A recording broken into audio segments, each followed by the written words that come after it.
Welcome back to the channel and welcome back to another 10-minute rebuild. This time around we have Real Madrid with the prospect of Mbappe joining them. Whether it be this season, unlikely. Whether it be them next season for free, is seeming like that's going to end up happening. Obviously Mbappe and PSG fighting in between each other. Mbappe wants to go. He kind of said he wants to go on a free next season. PSG thinks he's portraying them and thinks he already has a deal lined up with Real Madrid. We are going to make that lineup actually happen in real life. We do have new signings: Jude Bellingham, Arthur Güler, and Joselu, who's on loan here at the club. He is not good enough, though, to replace Karim Benzema. That is not good enough. Mbappe will be coming in. That is for sure. This is a 10-minute rebuild. 327 million to spend. Now, obviously, a lot of that is going to be going towards Mbappe, and that's kind of all this team realistically needs. Maybe a stronger right back for Carvajal. On paper, in real life, he's good enough. On the game, he's also good enough as well. But there could be somebody else that we could get in that could be just as good or even better in the long haul. Other than that, this 10-minute rebuild is not going to really need 10 minutes, just like that last one for Newcastle United. This one's kind of probably be less, end up being like a 5 to 4 minute rebuild. But nonetheless, let's go ahead and actually start the rebuild timer there. So there's 10 minutes on the clock. If you do enjoy these videos, go ahead and leave a like and subscribe. Y'all have been absolutely going crazy. I'm up to, at the time of recording this, 2,700 subs. 22, something like that. That's absolutely insane support from y'all. And we're only getting started. When EAFC 24 come out, it's gonna absolutely go mental, hopefully, if all things go to plan. But Kylian Mbappe, the first and possibly the only signing that we make, we are going to go ahead and get him into the squad. Now, obviously, Mbappe, in real life, his contract is expiring next season. In the game, on the first season, and expiring in 2 seasons. I went ahead and changed that to make it a little bit realistic, because we are going to be able to bring him in cheaper. And if Real Madrid do buy him this summer, which is unlikely, they would get a cheaper deal, obviously. And especially since PSG really want to let him go for whatever dumb reason they want. So 185 million is what we're going to offer, and if they say no, it's completely fine. That's reasonable. I wonder if we could have got him for a little bit less, and I'm half tempted to try and get him for a little bit less. But we are, because not only was he in there for obviously contract expiring in 12 months, he was also transfer listed, so that also boosts him down a little bit. We are going to go ahead and delegate that. Now, somebody else that I want to bring in is, I don't know, to be honest. I really don't know. Maybe a new right winger to replace Rodrigo, because Rodrigo is a good right back. I'm trying to think of a right back, and the only one that really come up to mind, there's 2 players, one from PSG and then Trent Alexander-Arnold. We could try and bring in as well. I'm going to wait for that Mbappe deal to come through just to see if we get any money in there. Our midfield is set for sure for the long haul. Our midfield, they're going to be in and out of each other. That sounds mental. They're going to be in between each other. There's Jude Bellingham at the club. Mbappe contract accepted.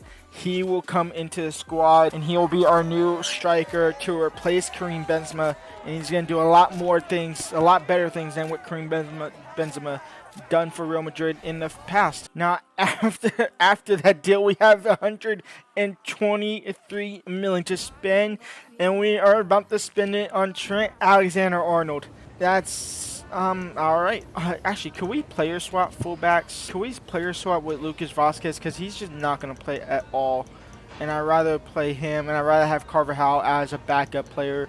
That'd be a great backup option. 60 million plus Lucas Vazquez. They want 78 plus him, and honestly, I'm fine with that.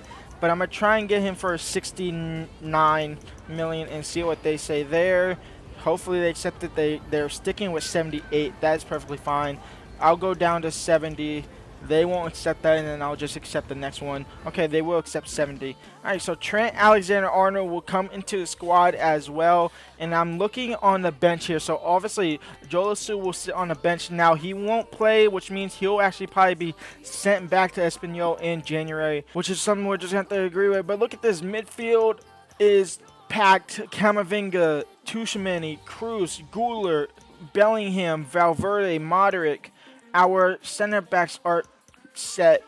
Mendy, Carvajal, obviously Trent in a minute, Courtois. We have no winger replacements realistically. We have Brahim Diaz back from loan from AC Milan, but other than that, we don't really have many winger replacements that are good enough. Now, Brahim Diaz is better than Guler, so we will do that. Now, obviously, whatever I do here won't actually happen in the game because that's just how EA work. They are not the smartest when coming to squad selections when simulating through the calendar. It's just completely bonkers. An assistant manager, which isn't even in the game yet, goes ahead and choose a squad. But Trent Alexander-Arnold, if my controller can reconnect, will come to the squad. It's not going to reconnect. I'm going to have to do this with my mouse. We'll accept that. Trent will come into the squad. He will be our new right back to play over Carvajal. And we can see if not only we win La Liga, but also win Champions League as well. And honestly, with Mbappe in this team, I don't see who's stopping us. Barcelona won't stop us. Not on FIFA, at least on paper. In real life, sure, but not on the game. We have a better squad than they do in the game, at least at the moment. But Lucas Vazquez plus 70 million for Trent. That might be the last signing of the summer. And so here is the team completely filled out. Courtois, Trent, Militao, Rudiger, Mendy. A midfield trio of Modric, Valverde, Bellingham. Now, honestly, Valverde and Cruz might play a lot. And honestly, the only one that is going to play pretty much 100% of the time is Jude Bellingham. I did put him on kind of guaranteed startness. So that is that. Is my timer crooked? My timer looks really crooked. It's not crooked, but it looks really crooked. Vinicius Jr. and Mbappe, Rodrigo as our attack. Let's see what they can do in January, and then let's see how they can end the season off. But the timer is done. We don't need the last 2 minutes or so. We really didn't need that much time at all. Let's see what they are at in January. Halfway through the season, and Villarreal are sitting in first with 0 losses. They are currently doing the Invincibles. However, it's actually a 3-way tie between us, Villarreal, and FC Barcelona, all on 43 points. Villarreal just sit top of the table, and in fact, we actually have a game in hand. So if we win our game in hand, we go top of the table. As far as the Champions League goes, we finished in first with Celtic, Leipzig, and Shakhtar Donetsk in our group.